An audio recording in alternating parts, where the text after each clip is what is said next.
네.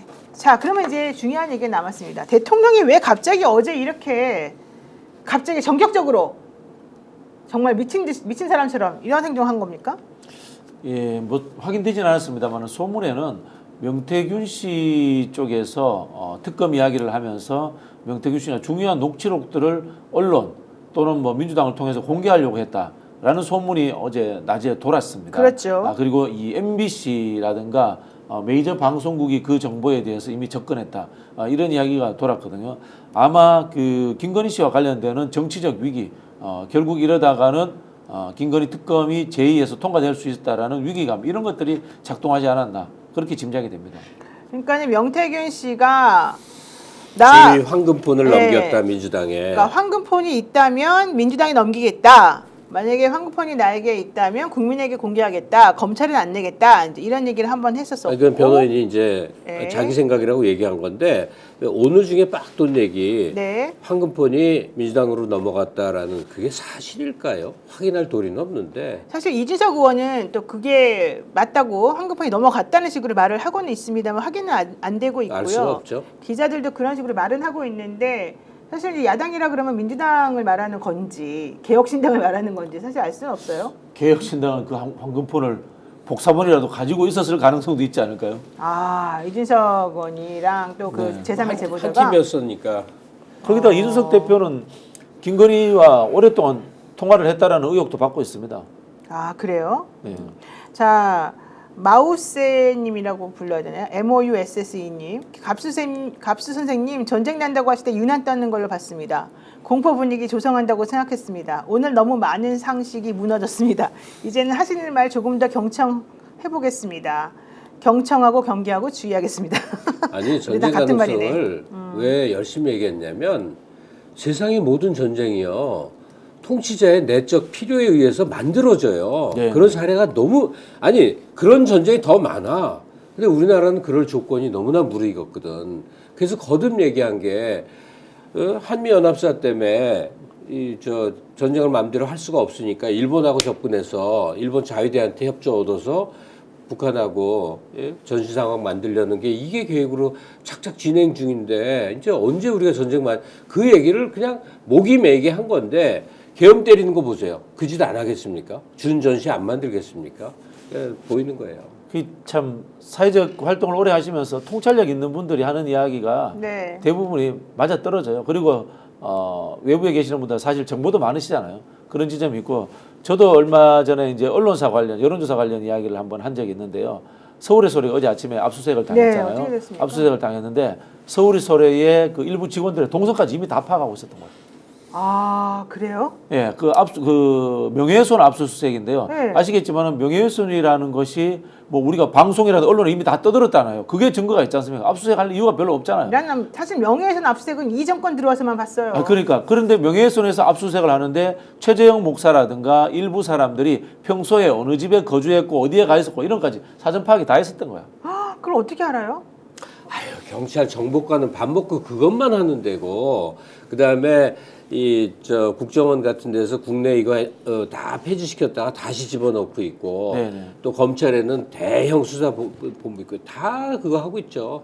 우리 대학 때는 학생들 중에 안기부에서 국정원에서 돈 받으면서 불확지도 있었죠. 너무너무 많았어요. 내 친구도 나중에 고백했다고. 네. 아, 그래요? 걔가 민주화 쪽에 되게 유명한 놈이에요. 책도 많이 쓰고. 네. 근데 대학 시절 내내 한 달에 그 국정원 돈을 물론 가난해서 그런 거지. 지금 더 정교화됐겠죠.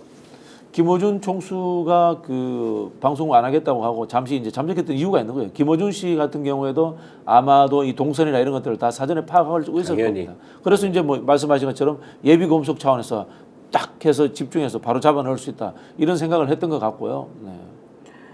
갑작스러운 계엄령 선포의 원인으로 명태균 씨 구속 기소 그리고 명태균 씨와 관련한 이 창원지검의 증거 중에 중요한 부분이 대통령에게 보고됐기 때문이다 이런 설이 있었습니다.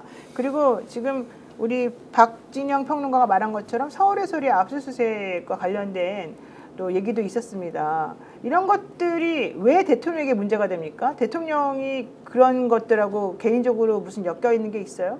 역경이겠죠. 관련되는 이야기 드릴 수밖에 없고요. 명태균 씨 이야기의 본질은 윤석열, 김건희지 않습니까? 그렇게 되어 있고요.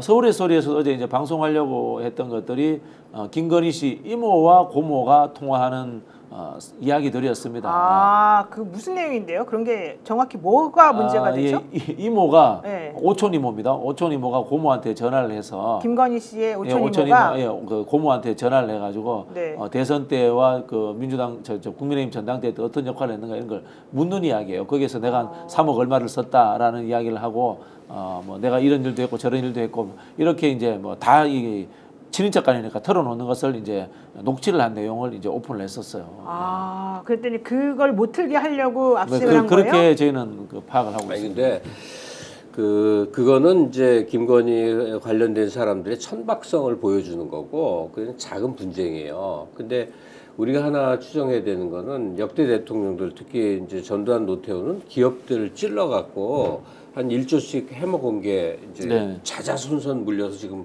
부유해잖아요. 김건희 대통령 자꾸 뭐 생각하겠냔 말이에요. 양평 고속도로 휘어서 얻는 건 땅값 보상비 작은 거예요. 그 밖에 마음건강 국가 투자도 예산 정도 따먹는 거예요. 그걸로 요번에 한번 해먹자 할 때 그 수준이 아닐 거란 말이에요. 그게 창원산단일 수도 있고 뭐인지도 모르지만 명태균 황금폰에 있다는 그 내용 중에는 어쩌면 이제 국가적 차원에서 크게 먹을 그 계획이 진행되고 있었을지도 모르는 거죠. 작은 부정을 할 만한 종류의 사람들이 아니니까 거의 재벌급으로 그렇게 이제 대통령 퇴임 후에도 먹고 놀고 이제 누리려고 했던 그 계획이 있는 거겠죠. 야, 진짜 너무 이상한데요. 자, 대통령 오늘 밤 11시에 담화 없답니다. 네, 다시 한번 말씀드리겠습니다. 대통령 대변인실에서 오늘 얘기했는데요. 오늘 밤은 대국민 담화하지 않는다라고 얘기하고 있고요. 좀 전에 총리와 한동훈 대표 그리고 추경호를 포함한 중진 의원들, 특히 권성동, 나경원, 권영세, 김기현 이런 분들이 대통령실에 가서 1시간 동안 미팅을 하고 나왔다는데요. 대통령이 설명을 했답니다. 어제의 비상계엄 선포는 경고용이었다. 다만 비상계엄 선포 후 1시간 후에 진입하라고 얘기를 했었던 것이다. 그리고 이재명 대표와 한동훈 당대표를 체포하려고 했으면 방첩사를 보냈어야 된다. 아니다. 우리는 그 사람들을 체포하려고 했던 것이 아니다. 그리고 처음부터 국회에서 해제, 이 계엄령과 관련된 해제 요청이 있으면 해제하려고 했었다. 내일 국민들에게 기자회견을 통해서 이걸 소상히 설명하겠다. 이런 얘기를 했다는 것이고요. 여기에 대해서 이런 이야기가 오가는 동안에 한동훈 대표는 침묵을 지켰다라고 얘기를 합니다. 이게 참 윤석열 대통령 이야기는 새빨간 거짓말이에요. 그러니까 그 모든 변명은 핵심이 하나라는 거예요. 와, 군사 진짜. 반란죄는 면하고 싶다. 즉 오로지 사형만 언도되는 그건 면하고 싶다. 새빨간 거짓말입니다. 왜 그러면 유리창을 깨고 국회 본청까지 군인들이 들어옵니까? 이거 새빨간 거짓말이다. 이렇게 말씀드리겠고요. 저는 거기 간 국민의힘 중진 국회의원들도 한심한 사람들이라는 생각이 듭니다. 그럼 삿대질하고 소리 지르고 나왔었어야지. 맞습니다. 예. 자기도 그 사람도 국회의원이에요. 진짜 너무 한심하다. 진짜. 헌법기관이에요. 이 세상에 야당한테 경고 준다고 계엄을 때리는 종류의 대통령이 지구상에 있을 수가 있냐고. 무슨 아프리카 부족도 아니고. 네, 어이가 없네 진짜. 아니 그럼 이게 경고면은 진짜로 작동하는 건 뭡니까? 내가 읽어놓고도 어이가 없네. 참네요.